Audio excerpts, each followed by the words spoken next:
کہ میرے نبی پاک علیہ السلام نے تربیت کی تھی نا حضرت فاطمہ کی.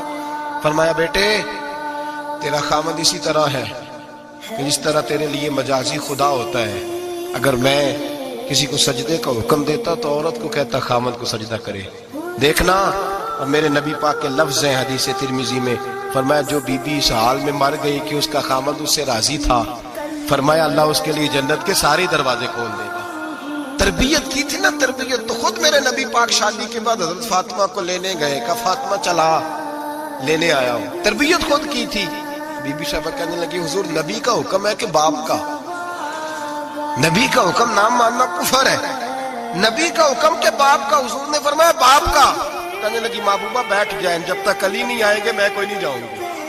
آپ کی تربیت کا نتیجہ ہے. میں کیسے چلی جاؤں جب تک شیر خدا نہیں آتے. کچی زمین پر یوں اللہ کے رسول طامت سمیٹ کے بیٹھ گئے. دیر کے بعد حضرت علی آئے. ماتھے پہ شکن نہیں. ایک دفعہ نہیں حضور نے کہا کہ میرے گھر میں پلا ہے.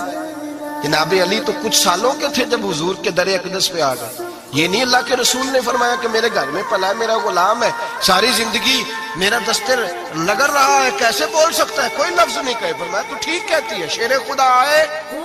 میرے کریم رسول نے فرمایا علی اگر تو اجازت دے تو میں فاطمہ کو لے جاؤں. تو کہا یا رسول اللہ میں آپ کو اجازت دوں؟ تو امیر حرم، میں فقیر بے نوا، تو کجا من کجا. حضور میں آپ کو اجازت دوں. فرمایا بھائی فاطمہ نہیں مانتی. کہتی ہے وہ کہے او میرے بھائی دین جب آئے گا نا، دین جب آئے گا.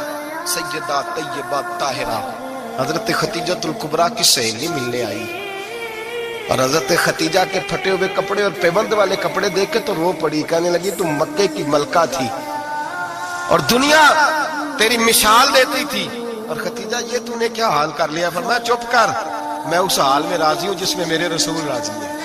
فرمایا ادھر آؤ، کائنات میں اگر اللہ نے سب سے شان والی بیٹی دی ہے تو مجھے دی ہے، اور میں اس علی کو دے رہا ہوں جس کا مکان بھی کوئی نہیں، کاروبار بھی کوئی نہیں، جس علی کا بظاہر کوئی بینک بیلنس نہیں، کوئی مربع نہیں، کوئی شے نہیں.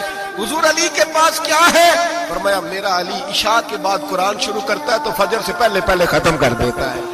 میرا علی صبح کی نماز کے وقت تلاوت شروع کرتا ہے تو ظہر سے پہلے قرآن مجید پڑھ دیتا ہے. فرمایا رزق کھاتا ہے، تھوڑا کھاتا ہے پر حلال کا کھاتا ہے. فرمایا پاکیزہ روٹی کھاتا ہے، اور جب میدان میں نکلتا ہے تو برادری کے لیے نہیں نکلتا. جب تلوار لے کے نکلتا ہے تو یہ مکے کے لیے نہیں لڑتا، یہ تلوار لے کے نکلتا ہے تو قومیت کے لیے نہیں لڑتا. محبوب کس لیے لڑتا ہے؟ فرمایا یا خدا کے لیے لڑتا ہے یا محمد مصطفیٰ کے لیے لڑتا ہے. اس کی تلواریں پاکیزہ، نظریات پاکیزہ. دیکھو میں بیٹی کا نکاح کہاں کر رہا ہوں. پھر غوث